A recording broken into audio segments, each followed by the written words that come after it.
Hello everyone, Daniel Gannon here, and welcome back to another Thomas Run Railway discussion video. And today we're going to do a review on Hiro, the Japanese engine. So Hiro is a character from the CGI series. In fact, he was the very first CGI series character to ever be introduced. He was introduced in Hero of the Rails, along with Victor and Kevin right here. And so yeah, there are 3 versions of Hero that you can see right here. So we're going to go through each and every one. So let's start off with Lost and Found Hero.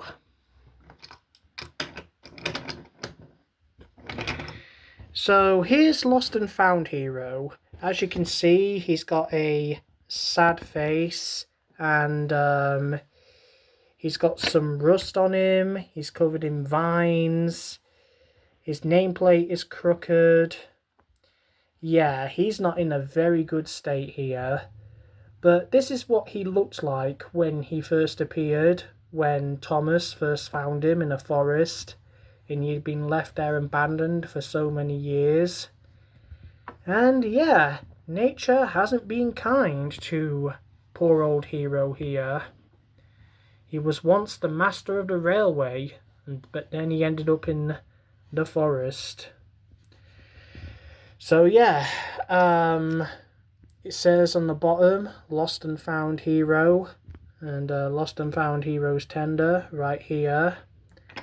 And fun fact, out of all 3 of these versions of Hero here, Mattel never made this version for some reason.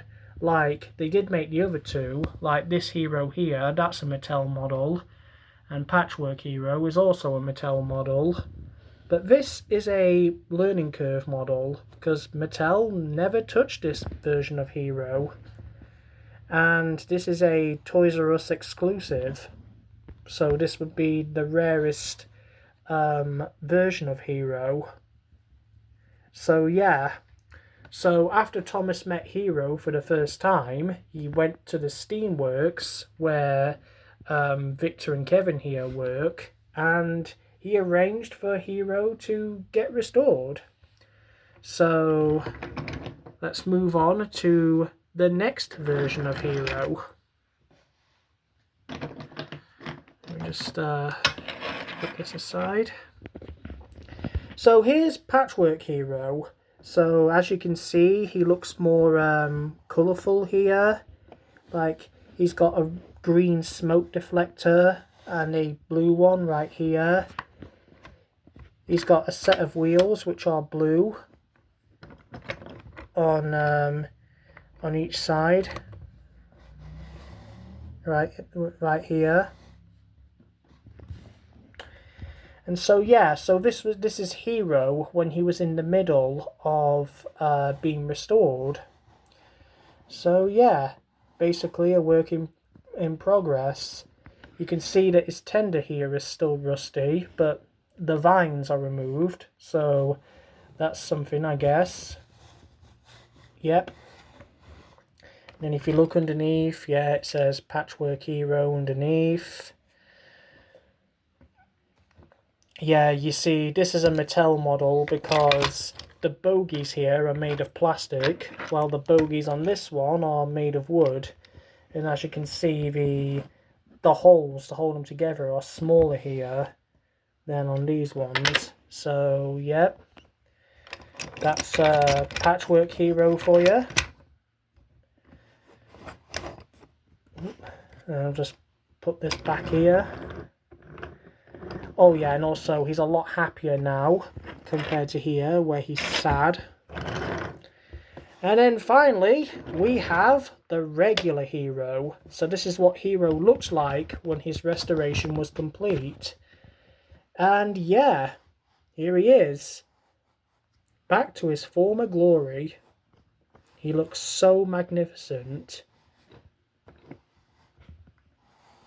Yeah. He's got his number 51 right here. Yeah, his tender's not rusty anymore. Yeah, very nice model indeed. So underneath it just says Hiro because it's the regular version. And so yeah, that's the regular version of Hiro. Now, one thing I would like to point out about Hiro is that at the end of Hero of the Rails, he left Sodor to go back home to Japan. But yet, for some reason, he later returns in season 13 without any explanation as to why. Now, I don't know why that was done. Maybe it could be that Hiro was originally intended to be a one-time character, but the writers must have liked him so much that they brought him back. But for an in-universe explanation, this would be my theory.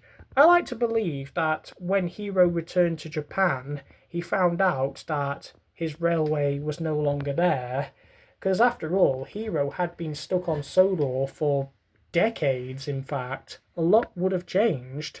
So I like to think that his old railway had closed down during the time he was gone, and when Hiro found that out, he decided to go back to Sodor, because he probably thought that, well, if his old railway is no longer around, and all his friends are gone, either scrapped or living new lives elsewhere, then he figured he might as well go back to Sodor, since he's got nowhere else to go. The other engines would always welcome him, so yeah. I just do wish they would have at least explained that, because when he appears again in season 13, he's just there. Like, his departure in Hero of the Rails never happened. I mean, if they had to bring him back in season 13, I mean, I'm glad they brought him back, but if they had to do it, they could have at least explained it. They could have had an episode where, you know, they have a welcome back party for Hiro or something. Or better yet, maybe they could have made him return in like season 15 or something, so that he would have been gone for a while, so that his return would have been more rewarding. But that's my take anyway. So yeah. So that's all I can really say about Hiro.